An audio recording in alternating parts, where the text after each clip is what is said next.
Hey everybody, hope you're all having a great day. Yesterday I played in the first over the board tournament in Florida, really since COVID started. A lot of the tournaments have been closed for the past year, so I was very fortunate to be able to play in pretty much the first one that opened back up. And this took place in North Palm Beach, and it was set up in quads. So I was paired with three other people that are close to my rating, and basically there are 3 rounds, and whoever has the highest score at the end of the 3 rounds wins the tournament.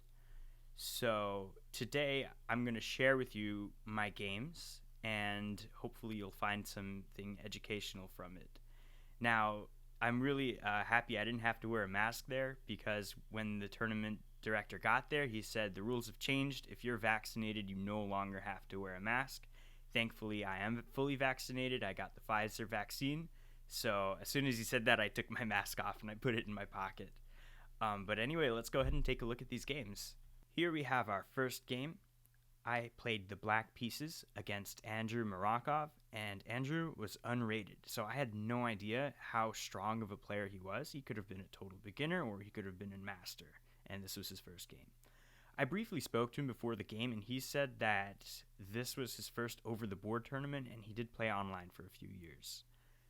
So the way the game started was with e4 and c6. This is a Caro-Kann, and white brings out both of his knights. Now this is a variation that Gotham Chess recommended to play this move, bishop here.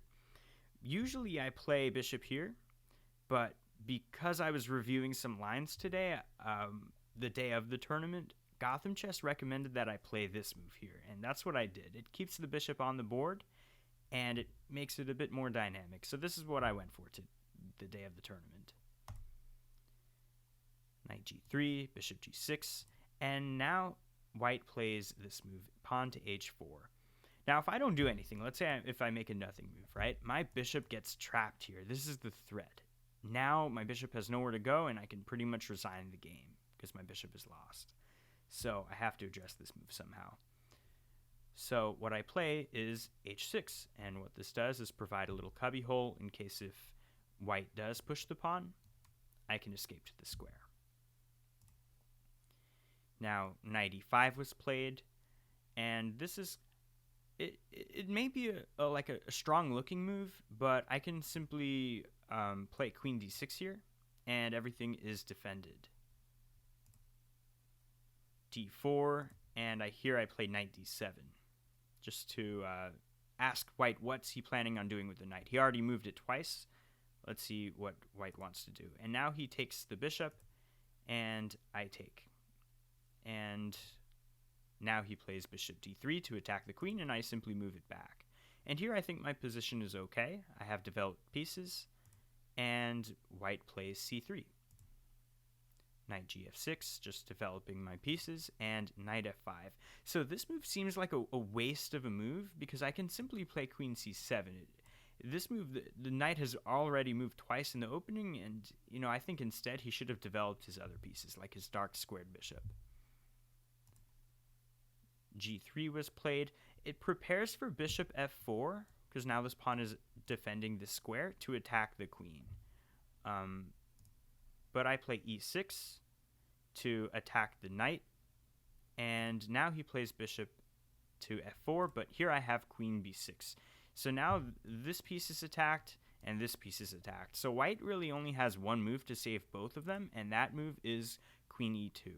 So I notice how I can't take the knight because my pawn is pinned to the king, and the queen is now defending the square. So queen e2 is a strong move.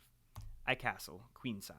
Usually castling queenside is a bit riskier compared to castling kingside, but I wanted to take my chances and develop quickly and go from there.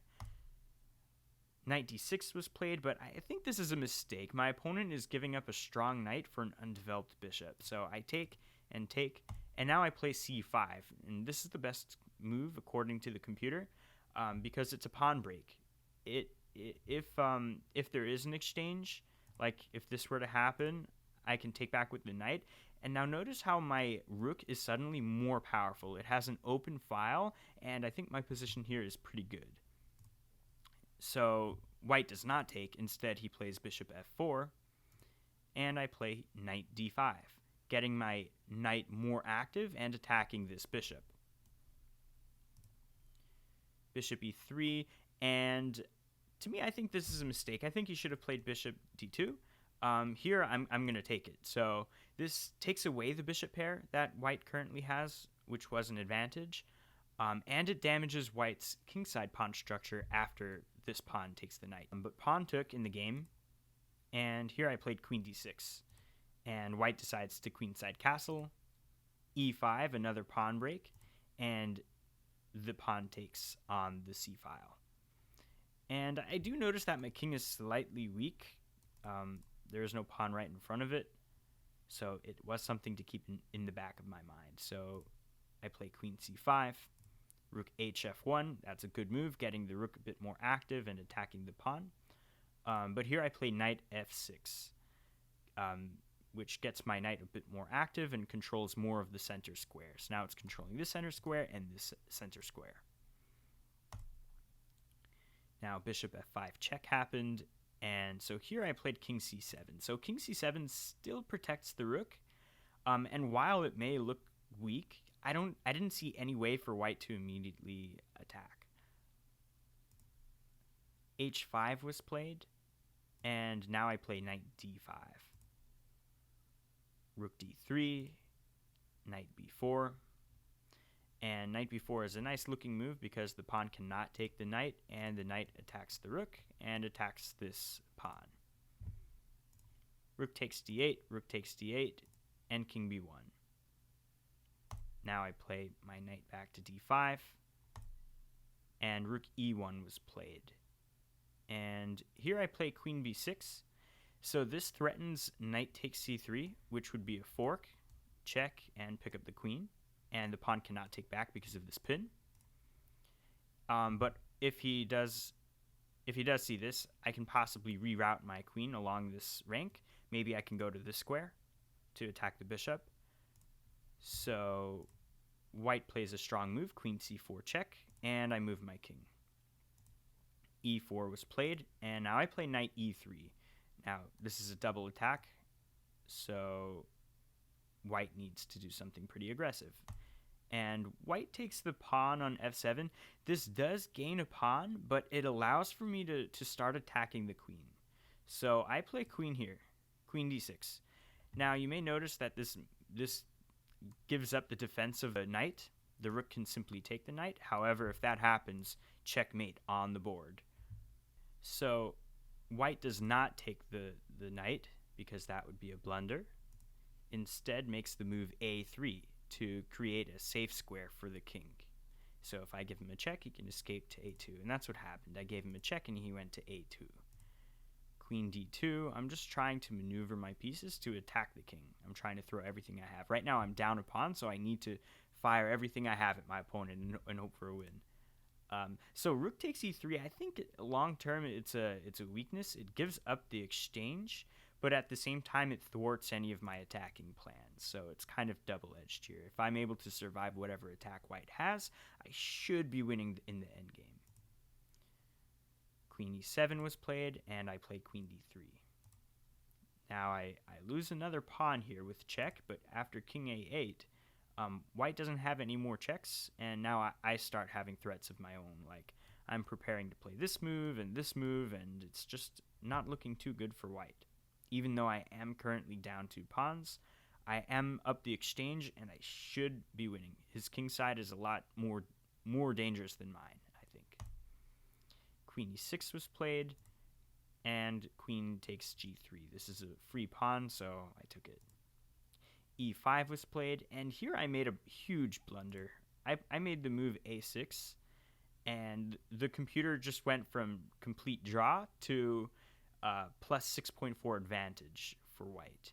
And the reason why it's an advantage is because of the move bishop e4, pinning the pawn to the king, and then preparing to take here, which would have been deadly. And my queen is misplaced, and my rook is misplaced, and I probably would have lost. I would have had to give up some serious winning chances.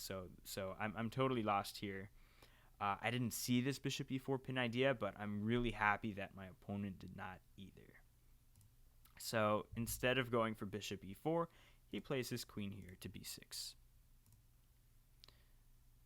I play rook d2, and here white can still play bishop here and pretty much checkmate me right away. I mean, I could go here, but then takes, and I'm in a lot of trouble.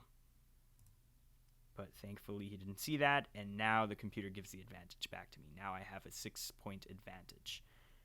I take the pawn here. White cannot take back the queen because of this pin.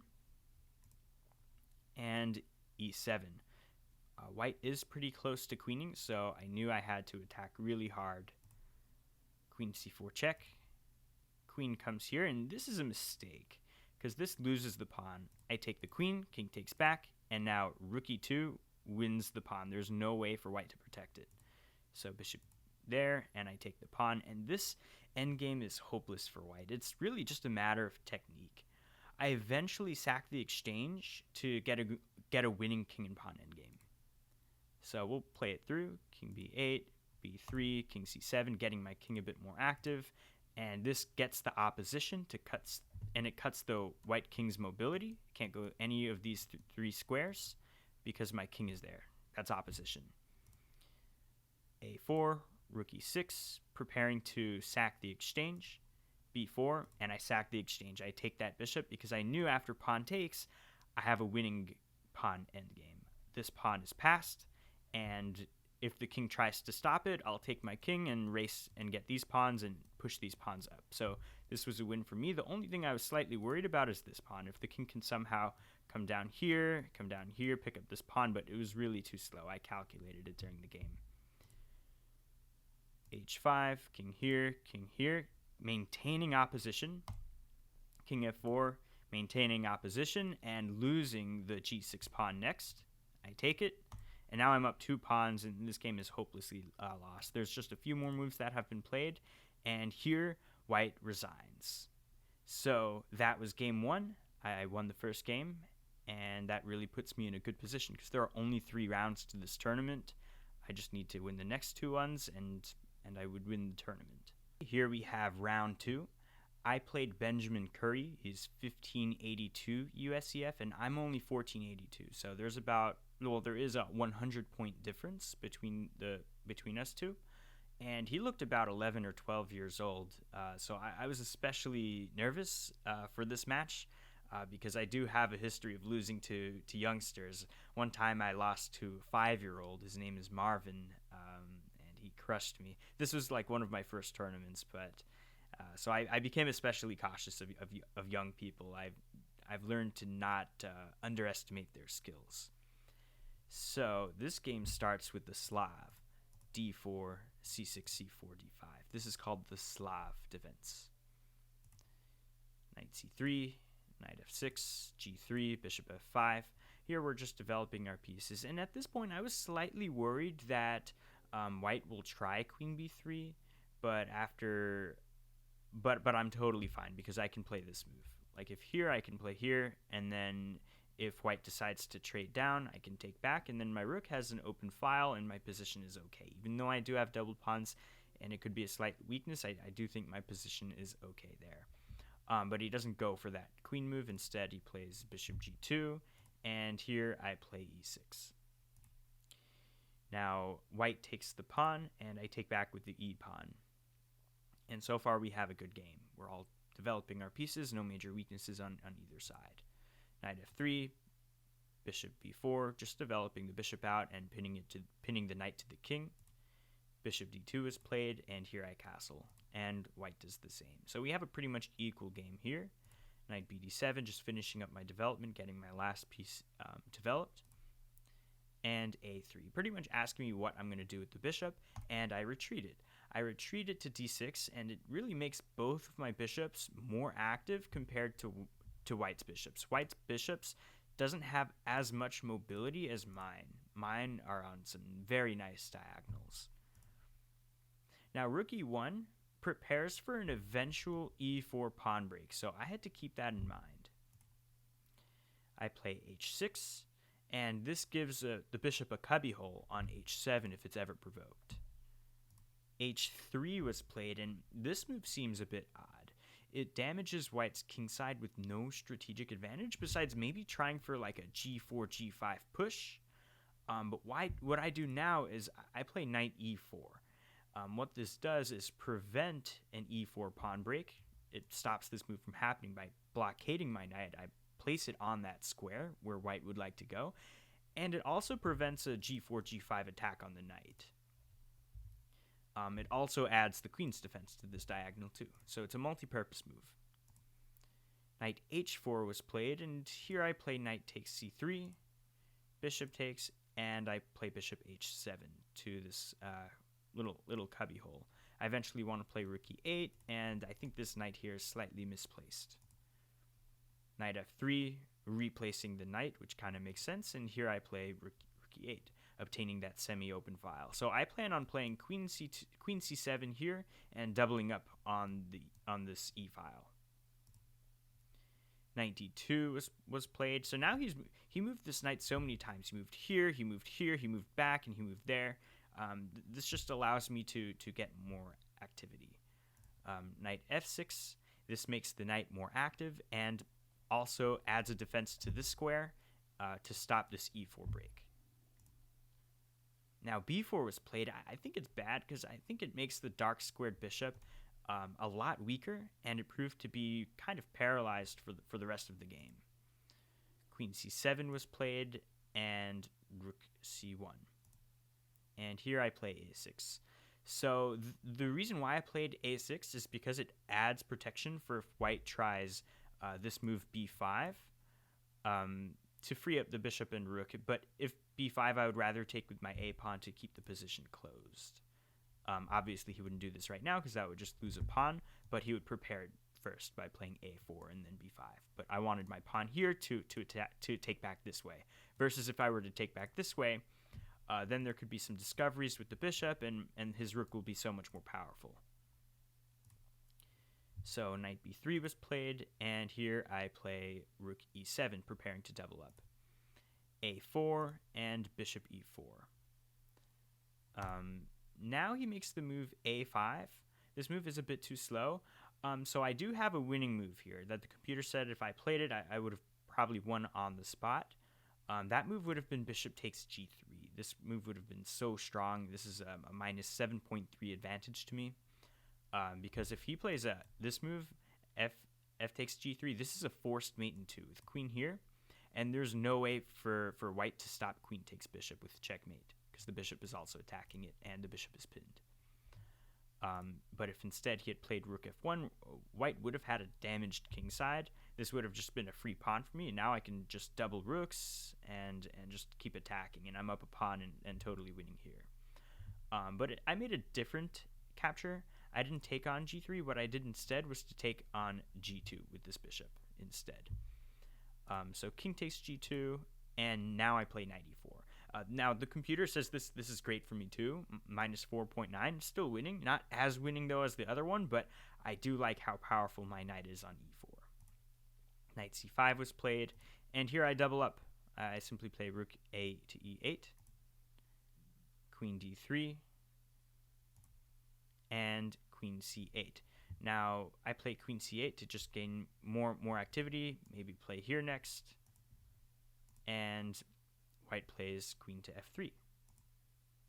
Knight g5 hits the queen and also targets this pawn, because now I have two pieces attacking.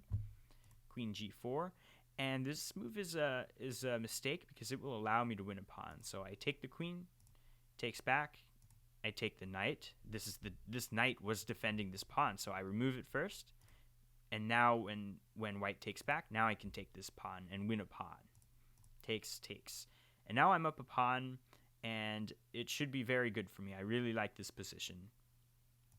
Rook b1 was played to target this pawn, and I bring my rook back down to protect that pawn. Bishop d2 was played, knight e6, bishop e3, and king h7. So I have plans to make the king more active via g6 and f6. King f3 was played, also wants to make his king more active. We continue with our plans, king g6, and he goes back to g2. So here I play knight d8. Now this knight now protects b7, allowing my rook to move along the file if needed. Now he's moving back and forth with the king. Maybe he thinks this is a fortress and I can't break through, and maybe wants a draw, but fortunately I proved him wrong. But to be fair, I don't really see a clear plan for white. I play f5, trying to break through in the position. Takes, rook b3, and rook e4, and this adds another defense to stop the king from ever coming forward if I eventually want to move my king away. I don't have to rely on the opposition. I have a rook there, and it stops g4 from happening, so this defends that square too. Rook b4, and I play g5. I start bringing my pawns up. I want to try to get a passed pawn by going here. King g2, h5, king f3. He's been going back and forth with g2 and f3 quite a lot. I play h4, back to g2, and I capture it. King takes, and rook e7. So here I wanted to give my knight a chance to do some damage, so I retreated my rook to protect the square to allow my knight to move. But honestly, this is a pretty tough game to convert. I am up one pawn, but the pawn that I'm up is a bit, it's backwards. It always has to be protected by a piece. Rook b1 was played, and rook h7. Now, rook h7 was good because it stops the rook from coming into the square. Had he have come into the square when the rook was not on here, then the rook would have been able to infiltrate on this file. So I wanted to put a stop to that, which is why I played rook h7. King f3, g4 check, king g3. He's pretty much just shuffling his pieces back and forth. Rook g3, king g2, king e4, rook b3. Really, at this point, my opponent had 5 minutes left on the clock, so he stopped taking notation at around this point. In US chess, you don't have to take notation once your clock runs under 5 minutes. And a few moves later, my clock ended up running under 5 minutes as well. But during the game, I had a time advantage. I was up maybe 10 minutes at this time. Like, he had 5 minutes, and I maybe had 15 minutes on the clock, which is a huge time advantage, especially in classical time controls. So he eventually made worse and worse moves, and I was able to win the game. Rook f3, rook b4, rook f7. Instead of rook f7, I should have played the move g3. This would have been a lot stronger. White can't take the pawn, or the bishop hangs, so I would have been able to take this pawn here, get rid of this weak pawn, and then focus on the king side. But here I play rook f7, and rook b3 was played, and knight e6, just getting my pieces more active. Rook b4, and king d3, bringing my king into the game. My king is so much better than white, so he tries to give me a check. I go down here, rook b2. So I realized I could have taken this pawn. It was a hanging pawn. I could have simply taken it. But honestly, I just didn't. I didn't do it. I didn't see the move. I play king c3, rook here. I could even still take the pawn now, but for some reason I didn't see it. I guess I had other plans. I was focused on rerouting my knight. I was focused on like going here and going here. I didn't realize I could just take, which is kind of a dumb move to make at this level. But like knight g7, I think it's still winning, but not as winning as just taking the pawn. It's so much clearer to take the pawn, move the knight out, and just start pushing the pawn, protect it with the rook, and like getting a winning game there. But I think what I did too is good also. Knight g7, king f1, g3, exploiting this pin. The pawn is pinned to the king, and now I'm gonna take next because this pawn is super weak. It could at any point be captured, and it's not connected. It's an isolated, unconnected pawn, and that means it's very weak. So king goes there, and I trade it off. And I play knight e6. And at this point, I had about 3 minutes left on the clock, so I stopped taking notation. We must have played about like 20 or so more moves. So we ended up trading the knight for the bishop, so these pieces were off the board. and he ended up losing all of these 3 pawns. So it was only a king and rook versus king and rook plus 4 pawn endgames. I started pushing my pawns, and then he resigned, and that was the game. When the third round pairings came up, I realized that my opponent's name got crossed out, so I asked the arbiter what was up with that. He pretty much said that my opponent withdrew in the third round, so that means I was done. I have 3 wins, and I won the tournament. I won $50, and that was pretty awesome. So thank you so much for watching. I hope you enjoyed the video. Please be sure to subscribe and follow my Twitch for some more chess content. Thanks so much for watching, and have a great day.